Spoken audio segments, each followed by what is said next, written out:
نحمده ونصلي على رسوله الكريم اما بعد فاعوذ بالله من الشیطان الرجیم بسم اللہ الرحمن الرحیم۔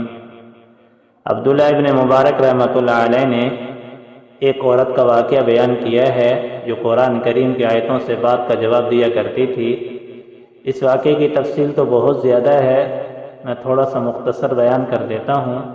فرماتے ہیں میں ایک جگہ سویا ہوا تھا، میں نے دیکھا کوئی سواری پر سوار میرے پاس آیا اور میں نے اس کو سلام کیا، ادھر سے جواب ملا سلام قولا من رب الرحیم۔ عورت کی آواز تھی۔ جب ان الفاظ میں سلام کا جواب دیا میں نے پوچھا اماں کدھر سے آ رہی ہو؟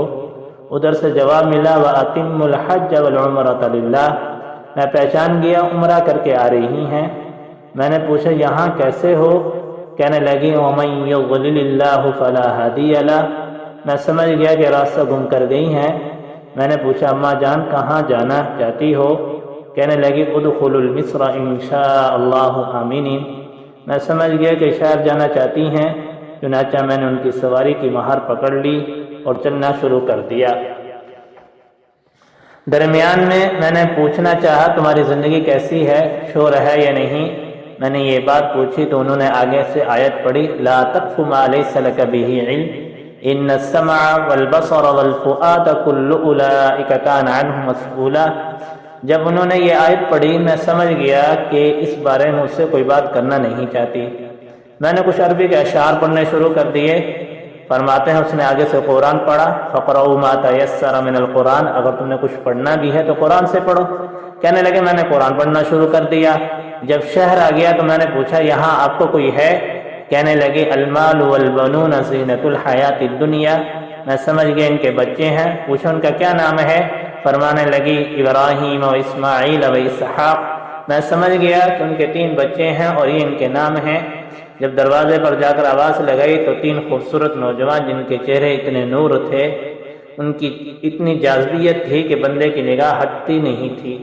ہیرے اور موتی کی طرح چمکتے چہرے والے وہ نوجوان آئے، ان کے چہروں پر تقوی کے آثار تھے، نیکی کے آثار تھے۔ فرماتے میں تو ان کے حسن جمال کو دیکھتا ہی رہ گیا۔ وہ آئے اپنی والدہ سے ملے اور وہ خوش ہوئے امی ہم تو بہت پریشان تھے، اب کہاں رہ گئی؟ ان کی والدہ نے کہا وَيُطْعِمُونَ الطَّعَامَ، جب انہوں نے یہ الفاظ کہے تو بچوں نے فوراً سے دسترخوان بچھا دیا، کھانے کے لیے جو کچھ ان کے پاس تھا نکال کر رکھ دیا اور کہا اب کھا لیجئے۔ میں نے انکار کیا تو کہنے لگی انما نطعمکم لوجہ اللہ، میں سمجھ گیا اللہ کی رضا کے لیے کچھ کھلانا چاہتی ہیں۔ میں نے کھا لیا۔ کھانے کے بعد میں ایک طرف کو جانے لگا تو انہوں نے مجھے الوداعی بات کہی ان ھذا کان لکم جزاء وکان سعیکم مشکورا۔ میں بڑا حیران، میں نے ان کے بچوں سے پوچھا یہ آپ کی ماں کا عجیب معاملہ ہے، جب سے یہ مجھ سے ملی ہے تب سے ہر بات کے جواب میں قرآن پاک کی آیت پڑھتی ہے۔ انہوں نے کہا ہماری والدہ قرآن پاک کی حافظہ ہیں، حدیث کی عالمہ ہیں، ان کے دل میں خشیت الہی اتنی آ چکی ہے، یہ سوچتی ہیں کہ قیامت کے دن جب میرے نامہ اعمال کو کھولا جائے گا کہیں ایسا نہ ہو کہ اس میں الٹی سیدھی گفتگو درج ہو۔ پچھلے 20 سال سے ان کی زبان سے قرآن پاک کی آیتوں کے سوا کچھ نہیں نکلا۔ سبحان اللہ، ایسی عورتیں قیامت کے دن اللہ کے حضور پیش ہوں گی۔